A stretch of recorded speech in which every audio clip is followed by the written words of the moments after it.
Hello दोस्तों, Dodla dairy limited ने अपनी क्वार्टर वन के नंबर्स को डिस्क्लोज कर दिया है। तो चलिए देखते हैं आखिर इस नंबर्स कैसे आए हैं। तो डोडला डेयरी के जो भी नंबर्स हैं मिलियन के अंदर है, तो मैं करोड़ में कन्वर्ट करके आपको बताने वाला हूं। तो यहाँ पे अगर बात की जाए नेट इनकम को लेकर, तो नेट इनकम यहाँ पे 1006 करोड़ की देखने को मिली है, जो काफ़ी अहम रहने वाली है। इसके अलावा अगर बात की जाए टोटल इनकम को मिलाकर, तो यहाँ पे टोटल इनकम फिर से बढ़ती हुई नजर आने वाली है। पर यहाँ पे ऑपरेशंस के माध्यम से जो इनकम है वो महत्वपूर्ण होती है। पिछले क्वार्टर की अगर बात की जाए, तो पिछले क्वार्टर की जो इनकम देखने को मिली थी वो यहाँ पे 909 करोड़ की थी। उसी के अलावा अगर बात की जाए पिछले साल की, तो पिछले साल की 911 करोड़ की, यानी कि क्वार्टरली बेसिस पर भी और सालाना बेसिस पर भी दोनों कंडीशन में कंपनी के रेवेन्यू में उछाल है। इसके अलावा बात आती है खर्चे को लेकर, तो खर्चे काफ़ी अहम रहे हैं, जो आप यहाँ पे चेकआउट कर ही सकते हैं। 942 करोड़ के जो खर्चे हैं वो इस नंबर्स के अंदर देखने को मिले हैं। इसके अलावा अगर बात की जाए पिछले साल के खर्चे की, तो 845 करोड़ का खर्चा पिछले साल का देखने को मिला था। इसी के अलावा अगर बात की जाए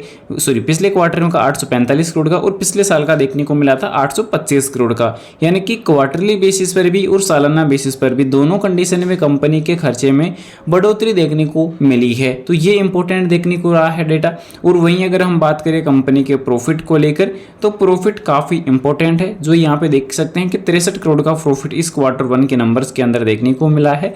इसके अलावा अगर बात की जाए कंपनी के पिछले साल के प्रॉफिट की, तो वहाँ पे 68 करोड़ का प्रॉफिट हमें देखने को मिला था। उसी के साथ साथ पिछले क्वार्टर में तो इंपॉर्टेंट रहा, पर यहाँ पे पिछले साल की अगर बात की जाए तो वहाँ पे 65 करोड़ का भी वही देखने को मिला, और यहाँ पे 68 करोड़ का, यानी कि क्वार्टरली बेसिस पर भी और सालाना बेसिस पर भी दोनों कंडीशन में कंपनी के रेवेन्यू में गिरावट देखने को मिली है। वहीं अगर हम बात करें ईपीएस को लेकर, तो ईपीएस भी महत्वपूर्ण रही है, क्योंकि इस बार का ईपीएस जो रहा है 10 रुपये 42 पैसे का, पिछले क्वार्टर का था 11 रुपये 27 पैसे का, और पिछले साल की अगर बात की जाती है तो पिछले साल का 10 रुपये 93 पैसे का। तो यानी कि क्वार्टरली बेसिस पर भी और सालाना बेसिस पर भी दोनों कंडीशन में कंपनी के प्रॉफिट में गिरावट देखने को मिली है। फिलहाल बाय सेल के लिए कोई रिकमेंडेशन नहीं रहने वाली। वीडियो अच्छी लगे तो लाइक और चैनल को सब्सक्राइब कर देना।